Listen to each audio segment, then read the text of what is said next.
新架一路抱头推山，接上式小擒打。松合左胯，两手随身法左转，交叉顺势前推后领手，同时有掌握拳，放松相合，双顺缠同时当走后弧重心右移，随身法右转领拳螺旋打开，当走后弧折叠右拳，好，由顺缠变两拳双逆缠放松下合，两手合于身前中线，右拳下栽拳，左拳掩于右拳拳锋上方，右拳下栽斜下方45度。好，顺势蹬右腿，引动胸腰折叠，由拳变掌放松相合，当走后弧重心右移，合左胯，扣左脚脚尖，蹬右腿，收步螺旋身法转向于右斜前方45度，两手放松下合于左侧胯间，蓄力相合，以腰为轴，右斜上方45度减掌发力，收于腰间，顺势放松两手打开，领右膝，跳步领手，落脚放松抱头，重心下沉，先走后弧，再走下弧接螺旋，顺势上捧掌发力。好，背面看一下，小擒打，接抱头推山。好，一，放松下合，有掌握拳；二，后弧螺旋双顺缠打开；三，折叠右手，重心左移，后弧相合；四，放松下沉，栽拳下落；五，涌动胸腰折叠，由拳变掌相合手腕，当走后弧合胯扣脚；六，转身蓄力相合。好，七，转腰发力，放松下沉，两手打开；八，领膝跳步，落脚抱头，先走下弧，再走后弧，螺旋推掌发力相合，两手双顺缠，微微有相合之意，两手合于中线两侧右膝内侧。好，收。同学们，小擒打接抱头推山这个动作呢，它衔接了有一个跳步的动作，又加上了我们在进行跳步之前加上了一个转腰螺旋的发力，所以在这个过程里面最难的点就是在于我们如何去把握好身体的平衡以及劲力的衔接。好，首先第一点，我们先要看自己的正面方向。小擒打是一个斜45度的步伐，当我们两手合在中线以后，变式的过程当中，很多同学会出现拧膝跪腿的问题，然后在拧转的过程当中形成以身带手的下栽拳。所以这里呢，我们要强调第一个点和细节，就是大家要先以松沉为主。为什么呢？因为当我们两手推捧于中线以后，想要变式，一定要先通过螺旋当胯，自己的重心先合到左腿上，让左腿上吃上劲儿了。这个时候你看，只需要衔接我们的当走后弧的基本功，你就可以直接让自己的身法形成一个先蹬左腿走后弧螺旋，重心这个时候是不是走了个大螺旋，重心移到右腿，随后重心到右腿之后，我们再通过小螺旋带动两手顺势打开。所以这个过程里面，我们要先学会转化重心之前，先把自己的松沉先合到自己的脚下，让蹬地的这个腿先形成正确的发力的起点。因为很多同学一跪膝，咱们不管在直播间讲还是在线下讲，都跟大家说了，如果你蹬腿的时候会转膝盖，就是因为你把劲儿使到前脚掌上了，所以就会出现拧转膝盖，然后产生螺旋。那么我们第一个问题就是避免转膝，然后通过当走后弧的方式来去进行大小螺旋的衔接和转化。随后，重心到右腿了，你看身法往右转，和右胯是不是跟左边一样？也是通过右胯的松沉，沉下来之后，右腿上有使劲了，随后再通过右腿的后弧再带动身体。你看，先走大螺旋，再走小螺旋。整个过程里面重心的转化和当胯的这个配合是非常有序的，不会出现我们拧转膝盖的这个问题。那练心架它最容易出现的就是膝盖疼，因为小螺旋太多了，所以大家就会出现或多或少的这个膝盖拧转不舒服的问题这个地方大家只要注意到了，就不会膝盖疼了。那么第二，当我们有了螺旋相合之后，在这儿有很多同学说，老师，我摘拳之后，我的这个胸腰折叠如何去进行转化？这就是在我们的右腿上，很多同学摘完拳以后，他整个意识都挂在了自己的拳头上，所以这个时候他想再去胸腰折叠，他基本上都是在动肩膀，对不对？所以我们要先去感受，当重心来到左腿，螺旋下合以后呢，我们的当胯是不是也会随着放松下沉的摘拳产生下沉相合，对吧？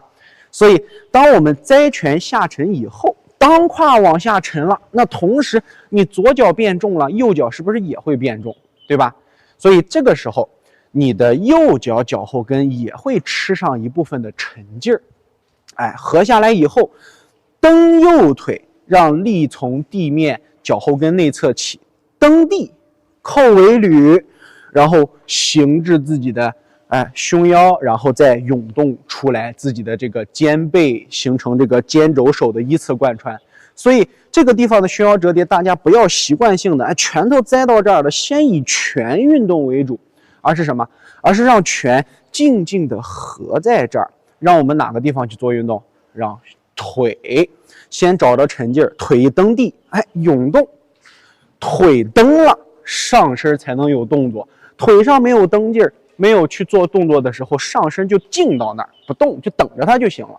所以要把节节贯穿的这个思维要贯穿到自己的身体上，这个地方也是第二个小细节。那么第三，当我们合好以后，涌动完之后，下一步的身法就是靠我们的这个基本功的当走后弧了，就看大家平常练的时候有没有把这个养成习惯。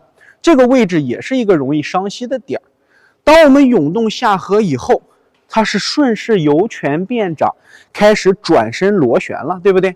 很多同学问说，老师，我转过来以后，我的这个左脚经常会出现这样的问题，一屈膝一虚步，膝盖往里跪着，整个重量压在自己的左膝上，然后一跳步还跳不远，跳不高，甚至还容易伤到自己的膝关节，对不对？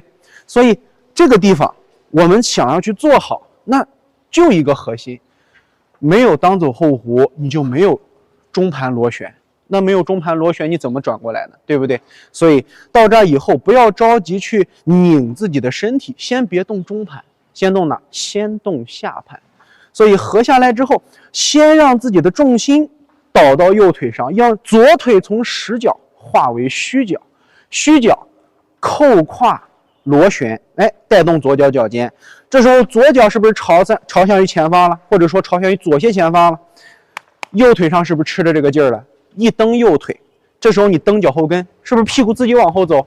所以蹬地转腰两劲儿相合，螺旋转身，正好以自己的中盘为轴心，立起于地，蹬地旋转，朝向于右斜前方45度，对吧？所以转过来以后，正好衔接下势发力。我们这个时候不要着急去直接往上去甩手，很多同学在这个地方他发力发不出来，说老师，我怎么样才能把这个肩掌的力发得非常透，发不出劲儿？所以咱还是去强调基本功。你转过来以后，当胯是不是左胯随着身体的右转打开了？你直接去甩手，你除了胸腰折叠这个劲儿以外，你还能用螺旋不能？你用不出来螺旋了。但是有很多同学说，老师，我这外八字我也不会胸腰折叠，所以咋办？这就是一个核心的点，我们没有蓄力，所以就没有发力，对不对？那转换过来以后，注意看，先不要着急把手扔出去，一转过来以后，先松胯，左胯螺旋相合转过来，看到没有？头朝右斜前方。咱不是说了吗？想要做好太极拳的发力，咱经常讲传统的知识叫做以领气，以气运行。意念是从哪表现出来的？从眼睛，是不是？所以松下来以后，左胯虽然松了，身体也微向左转了，也沉下来了，但是你的头它不能往左去转呀，对吧？所以眼睛和脑袋看着右斜前方你要发力的方向，合到这儿，胯也蓄好了，腰也合好了，再转腰，手是不是随着腰的螺旋一下就出去了？所以这个地方就是需要我们同学们去理解太极拳传统里面经常讲的意呀、气呀、形啊。其实你只要有目光的方向了，那你去那边发力，哪怕你就是蓄力，你也不会把这个劲儿和意念丢了，对不对？所以眼睛要看对方向，然后顺势一螺旋去减掌，这时候腰也有了，意识也有了，所以劲儿是不是就能出来了啊？这也是一个小点儿，就需要大家去多磨啊，把自己的头和眼神方向给它磨正确了。你这时候身上怎么去动，只要意念方向是正确的，那你怎么蓄劲儿，它就是个过程，它不会很麻烦，知道了吧？那么好，那紧接着我们的下一半部分就是这个动作的难点，抱头推山的跃步、跳跃和这个落地之后怎么去衔接的这个当胯。首先第一点，我们在练习跳步的时候，大家都说老师这个抱头推山我跳不远，你得知道这个步子是通过哪个劲儿出来的，对吧？你光把腿抬起来，拿左腿一蹦，有用没有？没有。我们要先从步伐开始去找细节。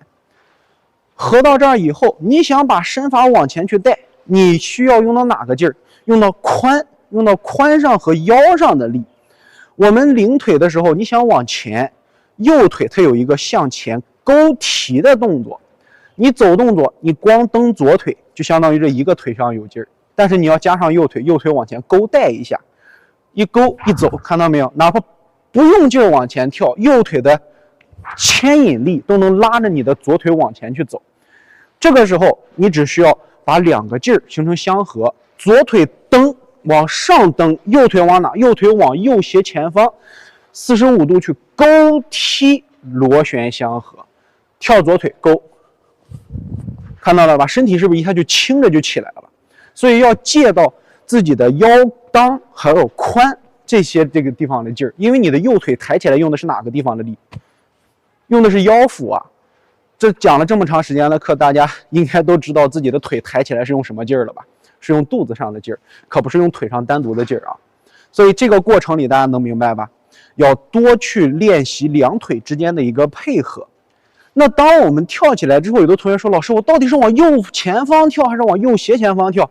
无所谓的，这个东西，你想往右斜前方跳，你就往右斜前方勾提；你想往正右方跳，你就往正右方勾提。这个方向是不固定的，你只要能到最后落地把这个劲儿发出来就可以了。方向从来都不是固定的。有的同学可能会纠结这个地方，咱说句题外话，你坐北朝南会打拳，你坐南朝北就不会打拳了，对不对？所以说方向它只是一个禁锢你打拳思维的一个点儿，但是对于我们来讲的话，你应该是在任何的方向你都能把这一套拳完完整整打下来，这才是正确的，对不对？所以方向不要禁锢自己，想往哪走都往哪走，没有关系的，只要到最后你能通过云手或者通过野马分鬃再回来，这不就可以了吗？对不对？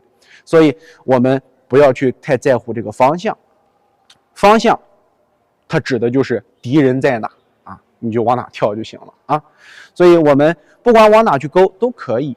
那么下一部分最重要的点就是落地，抱头推山落地的时候怎么样才能落得轻，包括落得实，就是坐啊，就为一点坐。不知道大家还记不记得咱们在讲老架时候的那个基本功，当我们落地的时候，想要让腿上把身体撑住，并且有一个非常稳定的落地相合，这个时候我们就要想到当时跟大家去讲圆裆的这个知识点了。往下蹲得靠两脚脚后跟内侧的一个合劲儿，所以这个时候大家去找一种感觉，我们落地的时候要找到两脚脚后跟内侧的那个蹬地的合劲儿。之前不是跟大家说过吗？你往下坐的时候，不是很单纯的往下一松，一撅屁股就往下坐了，而是在你落脚的一瞬间，脚下产生一个蹬劲儿。你只要能蹬着这个地，你的屁股往下合的时候就非常稳。这是一个非常细的点儿。有很多同学说，老师，我落地就是总不稳，这是因为啥？因为你在脚落地的这个瞬间里，它是不蹬地的。你只要能够把脚后跟内侧蹬上这个地，你再屁股往下坐，你就会发现可稳。这都是一个小细节和技巧，你要不蹬就没有，明白吧？所以整个过程里面一定要找到脚下主动往下去生根的那个点儿，你不生根没有用啊，就是往底下就用劲蹬地去踩就可以，蹬地的同时屁股往下去坐，这是个细节。那当我们蹬地下沉以后啊，刚才咱们在讲动作的时候有一个口误是先走后弧，咱其实是先走下弧。一蹬地，两手顺势随着身体的跳跃而领开。那你这两脚在一蹬地的一瞬间，咱第一个事儿往下生根的第一个反应是啥？肯定是先下沉啊，对吧？所以一蹬地先往下沉，所以是先走下弧。走下弧的时候，你身体随着跳跃把手领起来了，那顺势再往下一沉，那不就又把手领下来了？然后就形成了什么？抱头下沉相合的动作。那到这儿了，它就跟老家一路挂上钩了。先走下弧，再接后弧。有了后弧以后，小腰是不是这个时候重心右腿了，还是朝向于左斜前方45度？合于胸间，转腰螺旋，推掌发力。所以整个过程里面，力怎么发的？腰的螺旋。胯怎么沉的？两脚主动落地的一瞬间，向下生根，蹬地下坐，形成劲力的衔接，然后把下弧接出来，再去接上咱的后弧，加上腰的螺旋，把手顺势转腰外蓬推出去。这是咱们的小擒打接抱头推山，大家下课多多练习。